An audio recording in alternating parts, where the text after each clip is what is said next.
souhaitais inviter mes amis à cette conférence de presse pour dire que c'est important que l'Aveyron et Rodez soient unis. Et que ces élections ne provoquent pas, une fois de plus, ce que l'Aveyron et Rodez ont connu depuis des décennies et des décennies, des mésententes, pour pas dire plus. Et nous, aujourd'hui, on est quand même arrivé en Aveyron, entre les parlementaires, les élus départementaux et les élus locaux, à trouver une entente cordiale, même si on n'est pas d'accord sur tous les sujets, il n'empêche qu'on ait une bonne entente, une bonne concorde, et quand on a besoin de quelque chose, principalement, on appelle les sénateurs, Jean-Claude et Alain Marc, et au travail, notamment quand il s'est agi des zones de revitalisation rurale, ils sont intervenus à leur niveau. Moi, je suis intervenu, je me rappelle, auprès du président de la République, et on est arrivé à sauver Rodez et Millau en restant dans une zone de revitalisation rurale. Et c'est intéressant quand vous avez les appuis des parlementaires qui permettent de conserver cette zone. Et sur plusieurs sujets, ils interviennent en non-non à l'Assemblée nationale. Au Sénat, parce qu'à l'Assemblée nationale, malheureusement, nous ont voté la baisse des dotations qui ne viennent pas tout. Mais aujourd'hui, c'est pas. Dans la critique, on est exclusivement dans le positif. Donc pour moi et pour eux, je pense que le positif aujourd'hui, c'est de voir que le système fonctionne bien. Et ça serait quand même dommage d'aller vers des fractionnements. C'est pareil avec la ville d'Aulnay, c'est pareil avec le vice-président du conseil départemental, Andrea, qui va arriver là, il était un peu en retard, c'est quand même le premier vice-président, toi tu es la seconde. C'est quand même intéressant de voir aujourd'hui que nous sommes là. Voilà. Donc moi je suis heureux qu'ils soient avec moi aujourd'hui pour montrer que quand même nous avons l'unité. Et quand certains disent qu'eux ils vont amener de la sécurité dans les relations entre les strates nationales et locales, bon, je pense que la stabilité, les bonnes relations, vous les avez ici. Moi je fais ça par la preuve. J'affirme pas une chose sans pouvoir le prouver. Aujourd'hui, je prouve que même si on n'a pas au départ la même sensibilité politique, on arrive quand même à travailler vraiment ensemble, que ce soit avec l'ADM, que ce soit avec Jean-Marc Calvé, que ce soit avec les sénateurs, que ce soit avec le département. Donc voilà. C'était le seul message que je voulais faire passer aujourd'hui, c'est un message par la preuve. La preuve qu'aujourd'hui, la semaine dernière c'était Anne-Marie Escoffier, là par contre, c'est elle qui avait souhaité faire cette conférence de presse pour dire qu'elle m'a donné mon soutien et que si elle était de Rodez, elle voterait pour moi, alors que vous le savez, elle avait laissé la place de sénateur à Stéphane Mazard. Donc là, cette fois-ci, c'est à mon initiative, c'est pas l'initiative des sénateurs ou des conseillers généraux. Moi, j'ai trouvé ce que j'ai voulu, vu ce que j'ai lu, dans toutes les professions de foi, dans les programmes, qu'il y avait des problèmes, mais je montre par la preuve qu'il n'y a pas de problème. Et qu'ils sont de mon côté et pas de l'autre côté. Et que c'est ceux qui disent qu'ils n'ont pas de problème qui n'ont pas le soutien des élus qui sont marquants, je pense, en Aveyron. Voilà. C'était le seul message, mais je trouve que symboliquement, ça valait le coup de le faire passer. C'est pas pour ça qu'on sera d'accord sur tous les sujets dans les années qui viennent, mais on reste quand même tous des amis, d'ailleurs on mange souvent ensemble. Donc, je trouve que l'Aveyron, je considère que depuis que Jean-Claude était président du département depuis 2008, depuis que je suis à la mairie et à l'agglomération, on a quand même rétabli un équilibre de relations, même si on n'a pas toujours été d'accord, même si on a encore mangé ensemble vendredi, c'est pas parce qu'on n'a jamais été d'accord sur tout, mais on a rétabli d'excellentes relations avec le département, l'agglomération, la ville de Rodez, ce qui n'était pas le cas pendant 50 ans avant nous. C'était pas seulement la période de nos deux prédécesseurs, c'était bien avant qu'il y avait des tiraillements. Aujourd'hui, quand on nous accuse de faire de la divergence avec eux, moi je dis que ça c'est pas vrai et j'amène la preuve.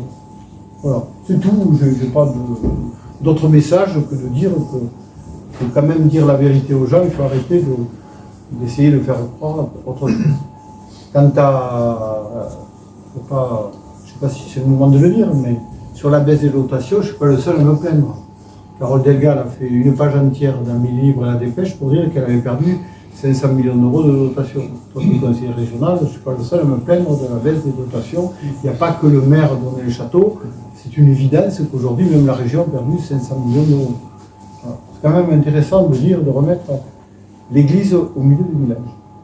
En Aveyron, c'est quand même intéressant. Mais j'ai pas d'autres messages à faire passer aujourd'hui que des messages simples de... Après, ce sera la politique. Oui, bien sûr. Alors, il y a des sujets quand même qui sont extrêmement intéressants et qui méritent que tout se s'entende. Et tout à l'heure, il a parlé de quelque chose qui est passé un petit peu, une chose qui est passée sous les radars. C'est ce qu'on appelait les zones de revitalisation rurale. Moi, j'avais obtenu déjà que même de Cazevilly-Soie, avec Jean-Claude, à l'époque, donc toutes les communes de l'Aveyron sont en zone de revitalisation rurale qui s'appelle aujourd'hui FRR. Fin 2023, c'était le terme des zones de revitalisation rurale. Ça sert à quoi? Ça sert à plusieurs choses. Toutes les entreprises de moins de 11 salariés, ainsi que les professions libérales, bénéficient d'une franchise d'impôt totale pendant 5 ans et 3 ans dégressifs. C'était l'Aveyron qui en bénéficiait le plus. Alors, qu'est-ce qui s'est passé? Il y a eu un 49.3 fin 2023. Quand c'est arrivé au Sénat, avec Jean-Claude, je le dis parce que c'est 2 sénateurs de l'Aveyron et les 2 sénateurs du Cantal, ça nous a beaucoup émus. Il y avait 11 communautés de communes sur 19 qui sautaient. C'est-à-dire que Rodez n'y était plus, Millau n'y était plus, la communauté d'Aglo, la communauté de communes, celle de l'Ouest Aveyron, etc. Ce qui fait que toutes les entreprises qui auraient été là, avec le retour, si vous voulez, du 49.3, qui auraient voulu s'installer, eh bien, ne bénéficiaient pas de cela. Qu'est-ce que nous avons fait? Nous avons fait notre boulot avec Jean-Claude, c'est-à-dire que 283 communes sur 285, nous avons remis les choses. Pourquoi? Parce que Christophe Béchu a été sénateur, était un ami personnel, que Dominique Faure, avec Jean-Claude, nous l'avons beaucoup, que je présidais à ce moment-là le Sénat, et qu'on a interrompu des séances pour réécrire un amendement qui consistait à faire que, quand on a moins de 45 habitants au kilomètre, de 35 habitants au kilomètre carré, on pouvait bénéficier intégralement. Sauf que il y avait 13 départements qui étaient dans ce cas, et il y avait 7 communes de plus de 20 000 habitants. Il y avait Rodez et Millau. Et je vous le dis, qu'est-ce qu'on a fait avec Jean-Claude? On a téléphoné à Christian parce qu'on savait que ça passait à Matignon, le sort de ces 7 communes-là, entre 16h30 et 17h. Et Christian a fait le job, c'est-à-dire qu'on l'a fait ensemble, il l'a fait lui directement, comme il l'a dit, avec le cabinet du président de la République, et toutes les communes de l'Aveyron sont désormais en FRR jusqu'en 2029. Et c'est l'Aveyron qui est le plus peuplé, qui en bénéficie le plus. Vous demandez au directeur départemental des finances publiques, c'est assez énorme, mais c'est très important, parce que nous, ce qui compte en Aveyron, ce n'est pas les aspects politiciens, c'est le fait de créer de la richesse pour qu'ensuite on puisse faire autre chose. Et c'est ce qui s'est fait en parfaite coordination. Il y a eu d'autres exemples, mais là je ne les cite pas, mais c'est pour vous montrer que, comme il le dit, on n'est pas d'accord sur tout, mais lorsqu'il s'agit de l'Aveyron, de l'intérêt des Aveyronnais, des Ruténois, eh bien nous sommes là. Voilà, je cite voilà un exemple très, très concret, très pragmatique, qui permet de dire ce que nous avons fait. Il y a d'autres exemples qu'on pourrait citer, mais... Peut-être juste pour compléter ce sujet, on nous a dit à ce moment-là, comme a dit Alain, ça s'est passé de cette façon-là, trouver le bon critère. Et comme toujours en Aveyron, on essaie de trouver le bon critère. Et on a trouvé le critère au ministère des Finances, qui est la moyenne départementale. Et la moyenne départementale, c'est en dessous de 35 habitants au kilomètre carré. C'est ça qu'on a réussi. Parce que Rodez, vous êtes à 150 ou 200 habitants au kilomètre carré, donc il voulait, tout un tas de gens voulaient exclure. Il nous a dit non, laissez-nous faire. L'Élysée a écouté, Matignon a écouté, laissez-nous faire, on prend la moyenne départementale, 35, en dessous de 35 habitants au kilomètre carré. C'est ça notre réussite, et on en est fiers parce qu'on a réussi de façon, voilà, ensemble, à faire passer cette idée. Et je trouve que pour l'installation des entreprises, pour l'installation des médecins, pour l'installation des spécialistes, etc., c'est une bonne chose pour nos territoires ruraux. Voilà, je ferme la parenthèse. Et Rodez, on savait très bien que les médecins spécialistes, par exemple, n'allaient pas s'installer à Sévrazac. Je dis Sévrazac parce que c'était le maire de Sévrazac. Ils allaient forcément s'installer ici à Rodez. Donc c'était des critères Donc vraiment, voilà, c'était ça le sujet, le critère. Voilà. On a joué si nous ne l'avez pas dit, moi je n'aurais pas appelé Macron en personne. S'il ne m'avait pas averti, je ne savais même pas que Rodez sortait de la zone. Je l'ai fait sortir d'une réunion, il n'y avait plus que les 2 villes de Millau et de Rodez. Tu étais à une réunion, voilà. Mais pourquoi? Parce que, enfin, à un moment donné, ça fait un moment qu'on est, enfin, pour certains d'entre nous, qui sont parlementaires pour moi, toi aussi maintenant, tu as de la bouteille. Et c'est vrai que la bouteille joue beaucoup. C'est un domaine où il faut savoir appuyer sur le bon bouton au bon moment. Et ce, au bénéfice des Aveyronnais. Je voudrais rajouter 2 éléments de fonctionnement. Pour moi, je suis le jeune sénateur, n'est-ce pas? Mais en tout cas, la méthode d'écoute et de discussion avec les élus. Et donc, par exemple, avec le maire de Rodez, avec les maires qui sont là, on discute des sujets. Je vais vous prendre deux exemples que Christian a soulevé souvent. Le problème de la police. La police nationale, la police municipale. Et on a passé une loi au Sénat, vous l'avez vu il n'y a pas très longtemps, sur le sujet, pour améliorer le dispositif qui permettra aux polices municipales de faire plus de choses que ce qu'elles faisaient. Voilà. Je ferme la parenthèse, le Sénat l'a passé, ça va arriver à l'Assemblée nationale. Dernier sujet qui est d'actualité, et vous avez vu que le maire de Rodez s'est exprimé souvent, c'est sur le protoxyde d'azote. La semaine passée, nous avons passé au Sénat une proposition de loi sur le sujet, pour aller plus loin, pour l'interdiction de ce produit. Voilà, c'est à partir des dialogues qu'on peut avoir ici, notamment avec Christian et les élus de l'agglo, qu'on arrive à, voilà, dès qu'il y a une idée qui passe, qu'on peut le faire, on essaie d'introduire le dispositif. Voilà, je le dis parce que ça, pour nous, c'est fondamental dans le fonctionnement que nous avons en tant que parlementaires. Le protoxyde d'azote ne sera délivré qu'aux professionnels. Oui, oui, ce sera interdit. Ce sera interdit aux usages, bien sûr. Des exemples là. De la même manière que Jean-Claude Luche, on a quand même amélioré les relations dans le département, entre le département de l'Agglo et la ville. On a fait pareil au niveau de l'Agglo. Parce que c'était quand même compliqué entre la ville de Rodez et la ville de Launay pendant des décennies, là aussi. Même si certains étaient de la même tendance politique, ça n'a jamais été très simple. On peut dire qu'aujourd'hui, depuis quelques années, on a quand même de très bonnes relations. C'est pas qu'on est le couple franco-allemand sur l'Agglo, mais un peu quand même. Hein. Et je trouve que c'est quand même là aussi, même si on a des sensibilités différentes, on est quand même en phase, surtout on a voté tous les dossiers pareils depuis que moi je suis en responsabilité. Ça aussi c'est un élément important. C'est pas, je ne veux pas dire que j'ai pas de leçon à recevoir de ceux qui disent qu'il y a des problèmes. Il n'y a pas de problème puisqu'on a tout voté ensemble et tout à l'unanimité. Mais laisser sous-entendre qu'il y a des tensions et compagnie, quand vous avez voté tout à l'unanimité pendant des décennies, moi je trouve que c'est beaucoup mieux que ce que c'était précédemment. Voilà. C'est quand même important de le dire, au niveau du département, au niveau de Rodez, au niveau du fonctionnement de l'agglomération.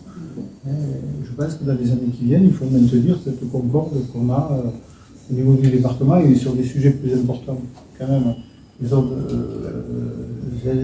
ZRR, défenus, c'est ça, c'est la même chose, mais bon, c'est quand même très important parce que c'est quand même plusieurs dizaines de millions d'euros qui sont impactés.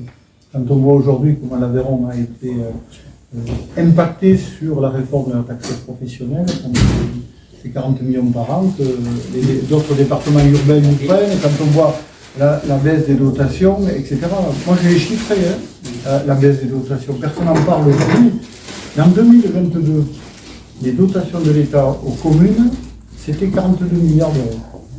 Si vous ajoutez depuis 2022 25% d'inflation, vous êtes aujourd'hui, globalement, à une DGF qui devrait être autour de 52-54 milliards d'euros de l'inflation. Si l'État n'avait pas ponctionné la DGF aux collectivités, on sera à 54 aujourd'hui. Or, on est pile à 27. Ça veut dire que à francs, à euros courants, elle a été divisée pratiquement par deux. Et si vous cumulez tous les ans depuis 2012 la baisse des dotations en valeur absolue, 2012, 2013, 2014, ça veut dire que ceux qui nous donnent des leçons et qui nient la baisse des dotations, ça représente environ 150 milliards d'euros de moins de dotations aux collectivités. Et dans ces 150 milliards de dotations en moins aux collectivités, c'est 47 millions pour la ville de Rodez, 42 millions pour l'Agglo et 35, je crois, 27 pour la ville d'Aunay. Donc on est très largement impacté par ces baisses de dotations.